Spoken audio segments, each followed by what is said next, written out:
Well, the rain showers are tapering off across the Toledo metro, but the clouds going to hang tight and the fog is going to be spreading across parts of the area as we go through the evening and overnight tonight. It did make it up to 52 degrees, and those low 50s going to turn dramatically cooler into Friday night to start the weekend on Saturday. We are at 52 degrees, a light west wind around 3 miles per hour. That lighter breeze tonight is going to set the stage in the wake of some rain that has occurred for some patchy overnight fog. Going to be a little more likely to the south and to the east of the Toledo metro. Now, most of the rain that we have had is now moving off to the south and to the east. Just a touch of wet weather that's hanging around across southern Hancock County, down into Wyandotte, Crawford County, eastern Seneca County, and Erie and Huron County. Those showers should be done within the next 1 hour. Mix of upper 40s and lower 50s. Kind of had a spring feel to today with the mild weather, but the wet conditions. Now, as the clouds begin to thin out just a touch tonight, we're going to see that greater fog threat south and east of the Toledo metro. So anywhere along and east of I-75,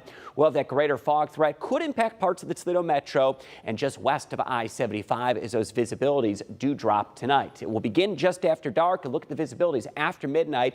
Could be a quarter of a mile or less of thicker fog from our lakeshore areas east of I-75, and that may very well linger into tomorrow morning, which could slow some of that travel into Friday morning. Now, one thing is certain, we need clear skies on one day in the near future. Let's send it over to meteorologist John Birchfield. John, you may have that hint there. We're talking about April 8th. For the upcoming total solar eclipse. Yeah, I had a feeling you were talking about the clear skies for the total solar eclipse. Fingers crossed we get sunshine and clear conditions. April can be a wild card weather-wise. However, today's weather was more characteristic of the springtime than it was February. Our high temperature of today, very characteristic for what you might expect in early April. In fact, our average high for April 8th, eclipse day, that is 58 degrees, and we climbed up to the mid-50s and held steady in the 50s for much of the day. So temperature-wise, certainly more typical of what you might anticipate in April. Now, April can be a wild card weather-wise. Looking at some extremes for April 8th, our climatology, the warmest day ever recorded, 79 degrees with a summery feel on April 8th, 2021. As far as precip goes, we've gotten over an inch of rainfall on April 8th before. However, that dates all the way back into the 1930s. In recent years, we've had a wild card of weather phenomena. Looking at last year's April 8th, boy, it was sunny and beautiful.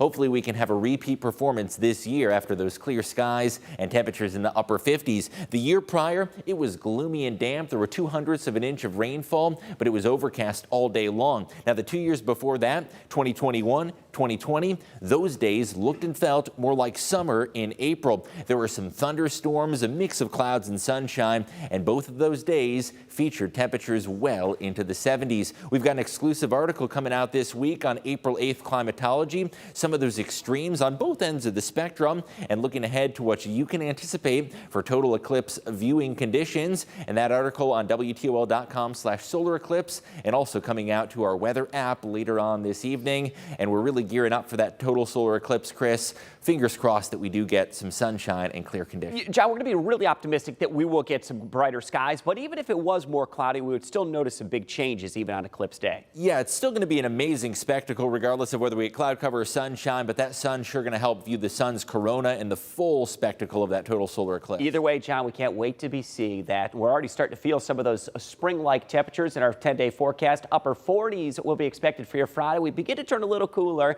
and there's a small window tomorrow late afternoon into the evening of a few raindrops or a couple wet snowflakes. Now, we're going to drop back toward 20 degrees Saturday morning. It is going to be a really cold start to the day. 36 the afternoon high. There's the 50s that return Sunday into Monday. A lake breeze will be an issue Monday, but we go jumping into the 60s and could come close to 70 Tuesday and Wednesday of next week. That's